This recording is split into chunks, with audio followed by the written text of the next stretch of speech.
Estados Unidos. En 1945, este país era la potencia más poderosa del mundo, debido a su superioridad económica, planificada y militar, a lo que se le unía un gran prestigio político conseguido después de la Segunda Guerra Mundial. Durante esta época política, los Estados Unidos encarnan la sociedad de la abundancia, expansiva del estado de bienestar, que se manifiesta en el modelo de vida norteamericano, American Way of Life, que los Estados Unidos muestran al mundo caracterizado por un desarrollo basado en la prosperidad y abundancia. La política exterior estuvo caracterizada por hechos como la Guerra de las Galaxias, nuevo sistema de defensa con la más avanzada tecnología, propuesta el 23 de marzo de 1983, emplazamientos en Europa de los misiles nucleares Pershing, la intervención en el continente americano, Granada, El Salvador y Nicaragua, bombardeo en Libia en 1987, para demostrar el papel hegemónico de los Estados Unidos en el mundo y el apoyo a los movimientos disidentes en los países socialistas. Los últimos 2 años del mandato de George Bush estuvieron marcados por 3 eventos: la guerra contra Irak, la negociación para la firma del Tratado de Libre Comercio con Norteamérica, TLC en español, NAFTA en inglés, y el declive creciente de la economía estadounidense. En 1990, después de varios años de intensas negociaciones comerciales, Estados Unidos y México acordan iniciar un proceso encaminado a firmar un acuerdo de libre comercio, ampliando el existente entre Estados Unidos y Canadá. El interés del gobierno de Bush por crear tal acuerdo respondía al propósito de formar un mercado de grandes dimensiones, capaz de competir con el establecido por la Unión Europea. A mediados de 1991, los 3 países comenzaron formalmente las negociaciones, y el Tratado de Libre Comercio fue finalmente firmado el 17 de diciembre de 1992. El TLC, programado para entrar en vigor el 1 de enero de 1994, establece principalmente la supresión gradual de aranceles y otras barreras en la mayoría de los productos fábrica o vendidos en América del Norte, la eliminación de barreras a la inversión internacional y la protección de los derechos de propiedad intelectual.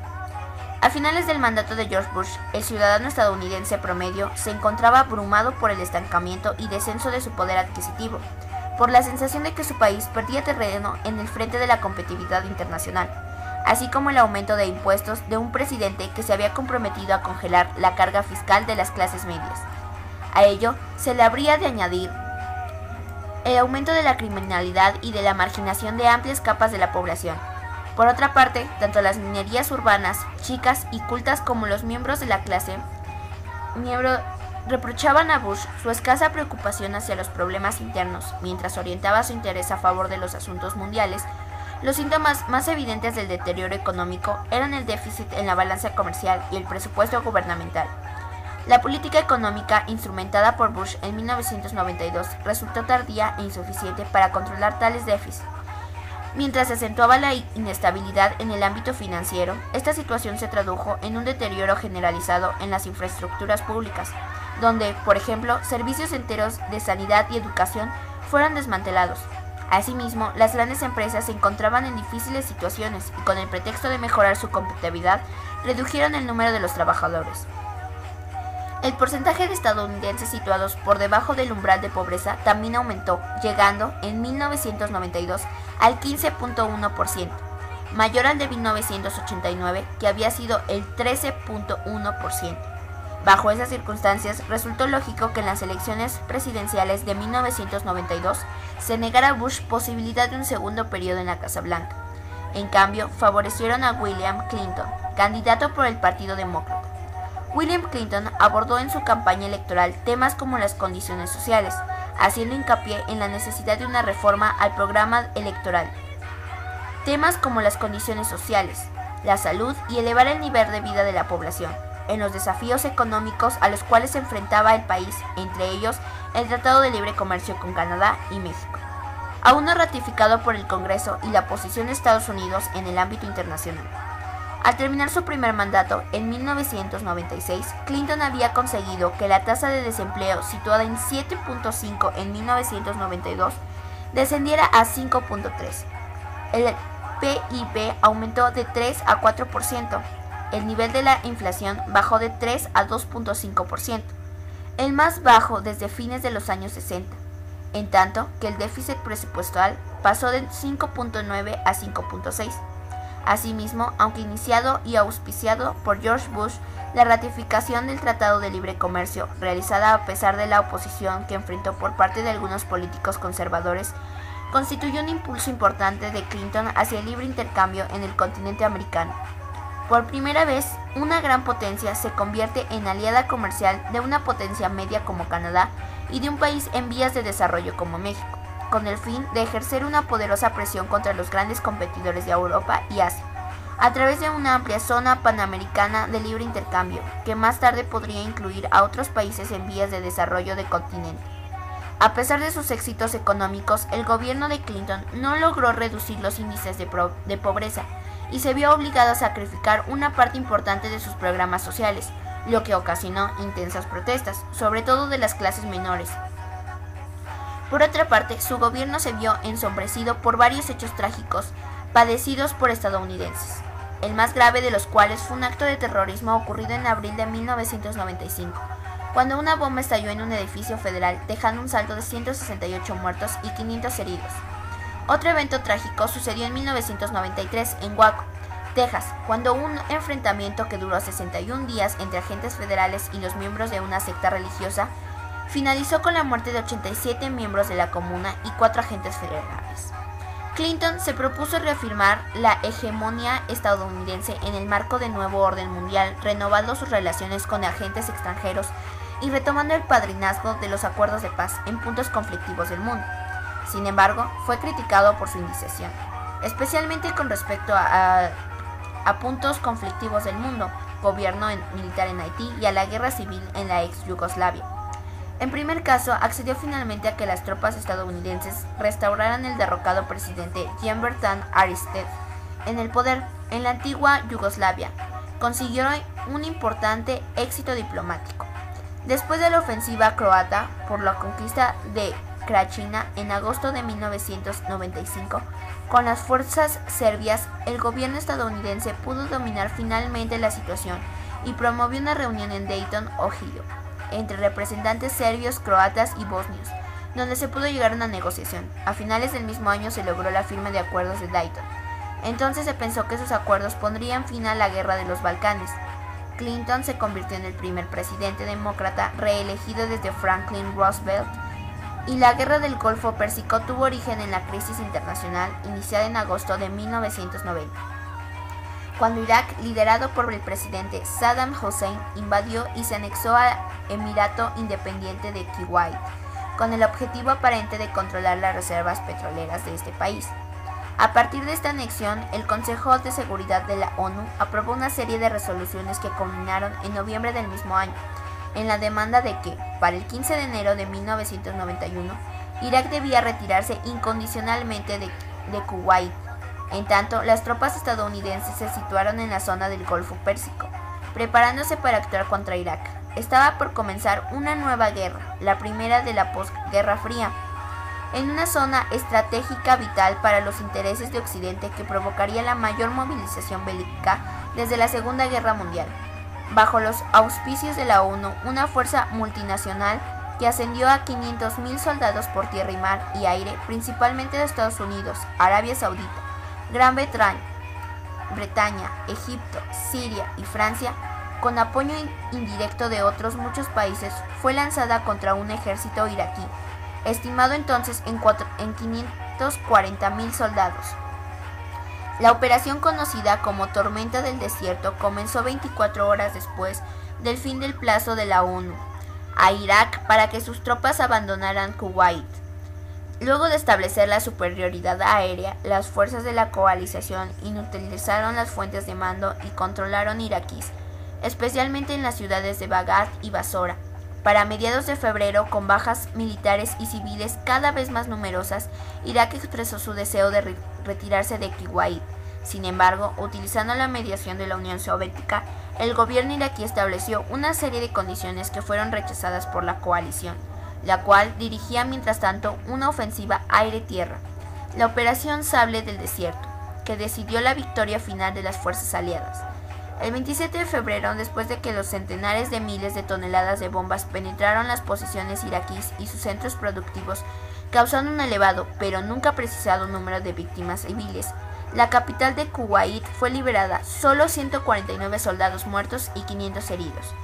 El llamado síndrome de la Guerra del Golfo fue negado instantáneamente por las autoridades militares de Estados Unidos, hasta que la Fuerza Unida de los Veteranos Estadounidenses llevó una investigación que culminó en la aceptación oficial de esta funesta consecuencia de la guerra contra Irak. El gobierno iraquí aceptó las condiciones de los aliados para una tregua provisional el 3 de marzo y cese del fuego permanente el 6 de abril. Sin embargo, los inspectores de la ONU se quejaron más tarde de que el gobierno de Bagdad fue frustrado a sus intentos de controlar el cumplimiento de los acuerdos iraquíes, por lo que ese organismo internacional estableció sanciones económicas contra Irak. A pesar de la derrota, Saddam Hussein continuó amenazando la región y mantuvo su posición de enfrentamiento hacia Occidente, rechazando la vigilancia de la ONU y provocando nuevas intervenciones armadas en su contra. La victoria en el Golfo Pérsico resultó en beneficio del prestigio del presidente Bush, aunque no pudo opacar el sentimiento de frustración del pueblo estadounidense frente a la situación económica. Afganistán, las nuevas guerras son el signo con que inicia el siglo XXI y la manera relevante de la que vivió Afganistán. Desde 1980, un origen colonial y un interrumpido o fallido proceso de la descolonización ha sido causa primordial, aunque otros factores han convergido en la zona de estados y naciones creadas recientemente, pero que no han consumado su identidad nacional a raíz de su estructura tribal y de la carencia de una tradición política de instituciones democráticas. El vínculo efectivo de las diversas etnias ha sido religioso que se fragmentó en el Islam. Esa actitud vital sustentada en la religión fundamentalista se extrema a medida que la cultura occidental aparece como dañina y perversa. Cabe señalar que la actitud antioccidental no se generaliza en los 1.300 millones de musulmanes que hay en el mundo. La guerra afgana se libró primero contra la URSS, hoy Rusia, para derrocar el régimen comunista de Kabul. Así, con el apoyo de Estados Unidos y Reino Unido, el Talibán venció una guerra civil que a su vez era una confrontación estadounidense. El fin de la bipolaridad, el alejamiento y la franca discordia talibán se pentalizó el 11 de septiembre del 2001 con una conmoción internacional. Un poco antes, la participación de Estados Unidos en el conflicto balcánico se realizó sin comprometer una sola vida estadounidense. Mientras su poderío daba la vuelta al mundo, la amenaza cumplida de una nueva guerra hizo blanco en el superpotencia. Todas sus empresas bélicas convenidas en el siglo XX fueron victorias, a excepción de Vietnam, con lo que la experiencia del 11 de septiembre ha evidenciado la fragilidad del imperio por el terrorismo que desempeñan los dos factores de imprecisión de tiempo y lugar. Ante lo previsible, el armamento y la tecnología de punta occidentales quedan nulificados. La amenaza de guerra contra un enemigo impreciso la inició Estados Unidos contra Afganistán y todos los estados que fomentan el terrorismo. La guerra fue denominada primero como justicia infinita por los Estados Unidos. Días después se reclamaba a todas las naciones del suroeste de Asia su cooperación para la guerra liberada duradera. Del mismo modo, tal convocatoria sufrió efecto para la Unión Europea y la mayoría de las naciones de Occidente, con algunas excepciones. El ataque de los terroristas a Nueva York y Washington originó una crisis instantánea moral y geopolítica para Estados Unidos. Fue una reacción de terror, nacionalismo, sorpresa, indefensión y estupor que se trajo en una atmósfera de revancha contra un enemigo sin nombre ni objetivos definidos. La región en conflicto se manifestó violentamente y en Pakistán se provocó una huelga general organizada por los extremistas islámicos. En el Golfo Pérsico, Estados Unidos y sus colaboradores fueron concentrando centenas de aviones de combate, portaaviones y buques de guerra. El proyecto de derrocar en 4 semanas a la residencia talibán se realizó, aunque en ciertas zonas no se ha rendido, y los ataques continúan en pleno año 2012. Al término del primer semestre del 2002, el conflicto afgano, 20 años, no se ha resuelto por completo, en este caso hablamos del año 2002, y las secuelas de la destrucción del país durante la guerra contra Rusia y Estados Unidos, libertad duradera, no solo son de miseria y enfermedad, sino también de persecución, desintegración, venganzas, migración, aislamiento y abandono. La constante injerencia externa ha culminado con una conflictiva zona geopolítica que ahora se debate ante una realidad tribal, milenaria, y las supuestas fuerzas de la modernidad occidental no se han despejado de los horrores de la guerra ni de la debilidad extrema por la inexistencia de un Estado. La conclusión de nuestro tema sería que ha sufrido varios cambios, tanto políticos como económicos, y ha perdido pues demasiada gente, tanto en las guerras como en los enfrentamientos terroristas contra las personas del pueblo, contra los que fueron militares, y que mucha de la gente de Estados Unidos estaba inconforme sobre las propuestas que daban los presidentes y que no las cumplían. Así pues, México firmó el Tratado de Libre Comercio junto con Canadá, que se iba a aprobar el 1 de enero de 1994.